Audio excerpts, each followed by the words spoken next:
According to the Akashic Records, what is the most spiritually aligned food humans can eat? According to the Akashic Records, the most spiritually aligned food humans can eat is fresh, sun-charged living fruits. Here's why. Fruits are seen as the purest expression of divine nourishment. They carry the highest life force because they grow through the union of earth, water, sunlight, and cosmic energy. They are offered willingly by the plant without taking the life of the plant itself, aligning with the principle of ahimsa, non-harm. Their cellular structure is easily absorbed by the human body, leaving little waste and more light integration. Spiritually, fruits are liquid sunlight in physical form. They cleanse, rejuvenate, and raise your vibration because they hold the codes of abundance, sweetness, and divine simplicity. And fruits like mangoes, figs, grapes, dates, and berries are especially potent because they carry ancient lineages of nourishment used by mystics, yogis, and seers to purify the body temple and open higher perception. According to the Akashic Records, is it true that some ancient humans lived only on sunlight and prana instead of solid food? Yes, according to the Akashic Records, it is true that some ancient humans lived primarily on sunlight and prana instead of solid food. In the earliest epochs, especially during Lemurian times and the golden ages of pre-fall Atlantis, humans had lighter, more crystalline bodies. Their DNA and energy systems were aligned to draw nourishment directly from solar light, absorbing photons and life force through their skin, eyes, and energy field. Prana, chi life force, breathing in pure energy through conscious breathwork, sustaining their physical and etheric bodies. Structured water and dew, occasionally sipping highly charged living water, which carried both hydration and light codes. Their bodies were not dense like modern humans. They operated more like living light temples, meaning their cells held higher vibrational spin rates, allowing energy absorption directly from their environment. This is the root of ancient breatharian or sun-gazing practices seen in yogic Egyptian and indigenous traditions. While most humans today cannot live this way safely without deep energetic preparation, it remains a soul memory within our lineage, a reminder that food is only one form of nourishment and true life force comes from source. According to the Akashic Records, what happens to us vibrationally when we eat meat? According to the Akashic Records, when we eat meat, it affects our vibration in several ways. Firstly, meat carries the energetic imprint of the animal's life and death experience. If that animal lived in fear, confinement, or trauma, those frequencies remain within its tissues. When consumed, they can integrate into your energetic field, often lowering your vibration or creating heaviness in the emotional and etheric bodies. Secondly, meat is a dense grounding food. While it can provide strength and rootedness, especially for those who are ungrounded or highly etheric, it also anchors consciousness more firmly into third density reality. This can make it more challenging to sustain high-frequency states like deep meditation, clairvoyance, or channeling, which require lightness in the energy body. However, the records also say intention matters greatly. If meat is eaten with gratitude, prayer, and awareness of its sacrifice, the vibrational impact is harmonized. Indigenous cultures maintained high consciousness while consuming animal foods because they honored the spirit of the animal and shared their life force in reciprocity. So it's not about moral judgment, it's about frequency alignment. If your soul's path is to raise into crystalline states, lighter plant-based or pranic foods will support that. If your path is to remain rooted while growing spiritually, conscious meat consumption can still align, provided it is done with deep respect. Does drinking structured or crystal-charged water actually change our consciousness? Yes, according to the Akashic Records, drinking structured or crystal-charged water can absolutely change your consciousness. Here's why. Water is not just a physical substance, it is an energetic conductor and recorder.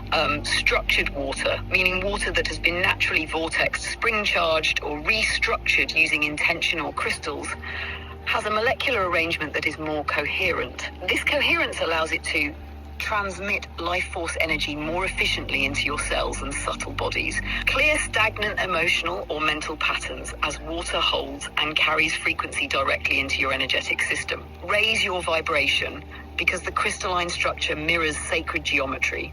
harmonizing your energy field with the frequencies of creation. Crystal-charged water works similarly. Crystals like clear quartz, amethyst, or shungite placed around or near the water rather than immersed unless confirmed safe. Infuse their stable, high vibrational frequencies into the water molecules. When you drink it, your body absorbs not only hydration, but also the encoded energetic patterns. Spiritually, the records say water is a living consciousness that responds to intention, prayer, and sound. That's why blessing your water or speaking gratitude to it before drinking raises its frequency and yours. According to the Akashic Records, why do we crave sugar so deeply, spiritually speaking? According to the Akashic Records, our deep craving for sugar has both physical and spiritual roots. On a physical level, sugar triggers dopamine and endorphins in the brain, creating a feeling of comfort, reward, and safety.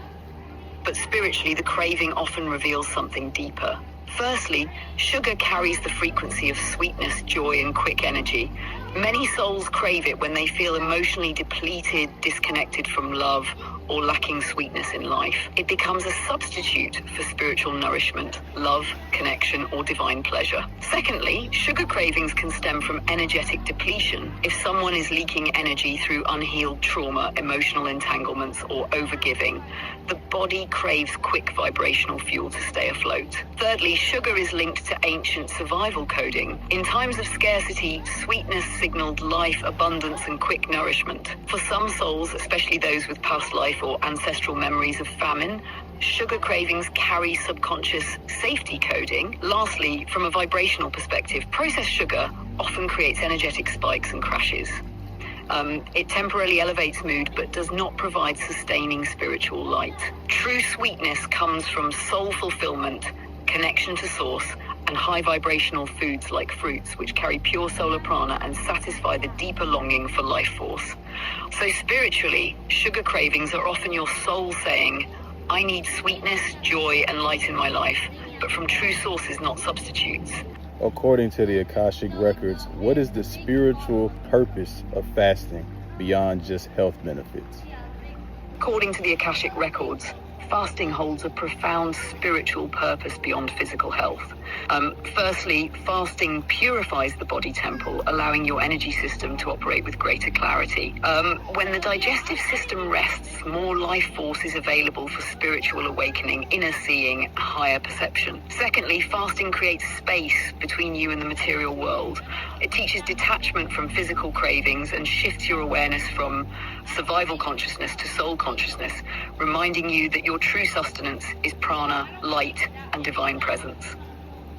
Thirdly, fasting is a ritual of devotion. In ancient times, mystics, prophets, and yogis fasted to quiet the senses, discipline the mind, and open the heart to deeper guidance. It was seen as an offering of self to the divine, a surrender of physical attachments to receive spiritual downloads, visions, or purification. Spiritually, fasting breaks energetic and karmic attachments to consumption patterns, enhances intuitive and psychic abilities by raising vibrational frequency, amplifies gratitude and presence when reintroducing food, honoring it as sacred. Ultimately, the records say fasting is not about punishment or denial, but about remembering your true source of nourishment. It realigns you to the knowing that your soul feeds on love, light, and divine wisdom, far beyond what any meal can provide. It's been said that fruit is the food of the gods. Is that really true, and why are fruits so important energetically? Yes, according to the Akashic Records, it is true that fruit has long been considered the food of the gods, and there are powerful energetic reasons for this. Firstly, fruit is the purest, most naturally generous offering of a plant. When you eat fruit, you are not killing the plant itself, you are receiving what it gives freely, in harmony with nature's cycles. This aligns your energy with the frequency of receiving without harm, which is a divine principle. Secondly, fruits are filled with solar prana. They grow by absorbing sunlight, water, earth minerals, and cosmic energy, concentrating these life force codes into their flesh. When you consume them, you're taking in crystallized light and vibrational information. Thirdly, fruits hold the vibration of sweetness, abundance, and joy. They carry codes of divine pleasure, reminding your cells and soul of your original state of harmony and ease. In Lemurian and early Atlantean times, fruits were primary nourishment because their light structure matched the lighter crystalline bodies humans carried. Lastly, fruits are energetically cleansing. They help detoxify the body temple while nourishing it, creating a lightness that supports spiritual practices, higher perception, and deeper meditation. So yes, fruit is truly the food of the gods because it is pure, light-filled, and freely given. Eating fruit with reverence and gratitude is like receiving a kiss from the Divine Mother herself. According to the Akashic Records, does consuming fish or seafood affect us negatively, and does it affect our third eye or psychic abilities? According to the Akashic Records, consuming fish or seafood has both beneficial and challenging energetic effects depending on your body, consciousness, and the way the seafood was sourced. Here is the deeper spiritual truth. First, fish carries the elemental frequency of water, which is tied to intuition, dreams, and emotional flow. Eating fish can energetically ground some people while still supporting fluidity in consciousness. In many coastal and island traditions, fish was revered as a sacred food carrying oceanic wisdom codes. However, there are concerns. Toxicity and heavy metals. Modern oceans carry significant pollution. Mercury and other toxins in fish can cloud the pineal gland, third eye, over time, creating mental fog, emotional heaviness, and diminished psychic clarity if consumed in large amounts or without purification practices. Energetic imprint of death. Like all animal foods, fish retains the vibrational memory of its life and death. Industrial fishing often carries frequencies of fear, suffocation, and mass depletion of ocean life, which can subtly affect your emotional and etheric bodies. Third eye effects. Excessive consumption, especially of larger predatory fish high in mercury, tuna, swordfish, can burden the pineal gland physically, which manifests as reduced dream recall, intuitive dampening, or fatigue in spiritual practices. However, when fish is sustainably caught with respect, blessed and consumed with gratitude, eaten in moderation, especially smaller, cleaner species like sardines, mackerel, or wild-caught salmon, it can nourish without majorly compromising psychic abilities, especially if you support your body with detoxifying herbs, structured water, and practices like sun-gazing or breath work to keep the pineal gland clear. Final Akashic insight: fish is not inherently negative, but its modern sourcing and pollution carry consequences. If your intention is to deepen psychic gifts and maintain the crystalline clarity of your third eye, reduce seafood intake or eat it with reverence and energetic purification. Is gluten actually harmful, or is there a deeper spiritual meaning for the sensitivity to it? According to the Akashic Records, gluten itself is not inherently harmful in its original ancient forms. Historically, grains like einkorn, emmer, and spelt wheat carried a different vibration. They were less hybridized, contained lower gluten concentrations, and were often fermented or sprouted, making them easier to digest. However, here's the deeper spiritual meaning behind gluten sensitivity today. Firstly, many modern sensitivities arise because today's wheat is highly modified and energetically distorted.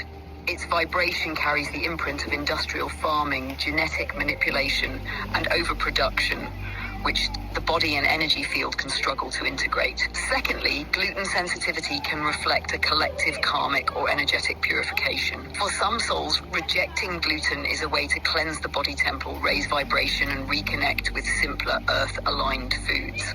Thirdly, there is a symbolic meaning. Gluten binds and glues things together. For some, sensitivity arises when their spiritual evolution requires loosening attachments to old structures, beliefs, or energies that no longer serve. The body mirrors this need by rejecting foods that create density or bind them to outdated energetic patterns. Lastly, for highly sensitive souls and starseeds, gluten-heavy foods can cloud intuition and create energetic stagnation. Their bodies are simply signaling, I require clearer, lighter nourishment to sustain my frequency and gifts. Akashic insight: it's not that gluten is evil, but in this timeline, for many, avoiding it aligns them with their soul's path of cleansing, clarity, and ascension. Always listen to your body's wisdom. Its sensitivities often carry sacred messages. What are the primary foods that block spiritual gifts according to the Akashic Records? According to the Akashic Records, there are certain foods that tend to block or dull spiritual gifts and higher perception, mainly because of their energetic density, toxicity, or disruptive vibration. Here are the primary ones. First, highly processed foods, things filled with artificial additives, preservatives, dyes, and chemicals. These carry no life force and create energetic fog, making it harder to hear intuition or connect with guides. Second, refined sugars. They spike and crash the nervous system, creating emotional instability and blocking the natural flow of prana. Processed sugar also feeds energetic parasites or entities that thrive in lower vibrational states. Third, factory farmed or unethically sourced meat. These carry the frequencies of fear, trauma, and confinement from the animal's life and death. Consuming them can anchor heaviness into the emotional body and diminish spiritual clarity. Fourth, heavy dairy, especially processed cow dairy, it increases mucus production, which energetically clogs channels of subtle perception. Ancient seers often avoided or minimized dairy to maintain open nadis and clear energy flow. Fifth, excess alcohol. It weakens the auric field, lowers vibration, and can open portals to unwanted energies. Even small habitual use blunts psychic sensitivity over time. Finally, fluoride-heavy water or food sources. Fluoride calcifies the pineal gland, reducing dreams, intuition, and visionary abilities. Akashic insight. It's not about moral purity or rigid avoidance, but about frequency alignment. If you wish to amplify your spiritual gifts, choose foods that are fresh, alive, ethically sourced, and vibrationally clean. Your body temple then becomes a clearer conduit for divine remembrance. Since food takes on energetic imprints from how it was treated and what it experienced when it was alive, when we consume it, do we take on that karma? This is a profound question, and the Akashic Records reveal a nuanced truth. We do not take on the full karma of the being we consume, but we do absorb its energetic imprints, emotional frequencies, and unresolved vibrations. Here's how it works spiritually. Firstly, karma is soul-based, tied to the conscious choices of that being's incarnational journey. However, when we consume food, especially animal products, we integrate the vibrational memory of its life and death experience. If the animal experienced fear, pain, or confinement, those frequencies imprint upon our subtle bodies, potentially creating emotional heaviness, anxiety, or disconnection from higher states. Secondly, the records say, when food is consumed without gratitude, reverence, or acknowledgement of its sacrifice, it creates a vibrational imbalance in the eater.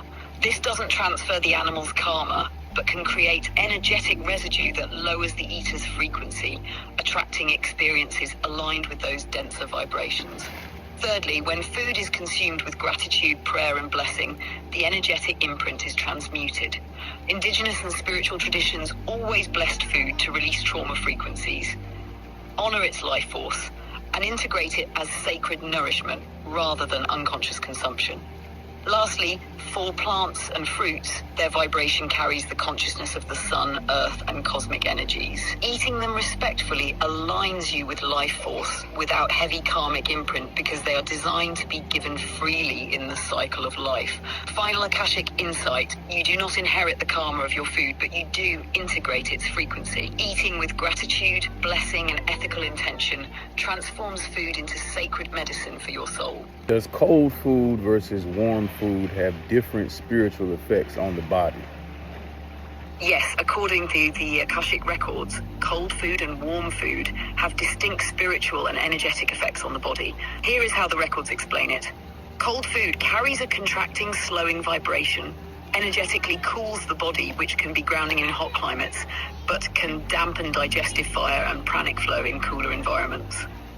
Excess cold foods like iced drinks, raw cold meals can weaken the solar plexus chakra, which governs willpower, digestion, and spiritual confidence. Cold foods can also slightly dull subtle perception if overused, as they slow the energetic metabolism. Warm food has an expansive activating vibration, stimulates the digestive fire, agni, and increases energy circulation through the nadis, energy channels.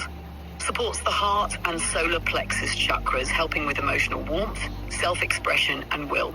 Traditionally, warm, lightly cooked meals are considered easier to digest, making life force more accessible for spiritual practices, rather than being diverted into heavy digestion. Spiritual balance. The records emphasize balance. Lightly cooked warm meals with fresh herbs and pranic ingredients keep the body temple activated yet calm. Cold foods like fruits and salads are beneficial in moderation for cooling and hydrating, but should not overly suppress digestive or energetic fire, especially for those in colder climates or with sensitive constitutions. Final Akashic insight. Food temperature subtly influences your energy flow and spiritual perception. Listen to your body's needs by climate, constitution, and intuitive feeling each day. When your meals align with your energetic state, your consciousness remains bright, grounded, and receptive to higher wisdom.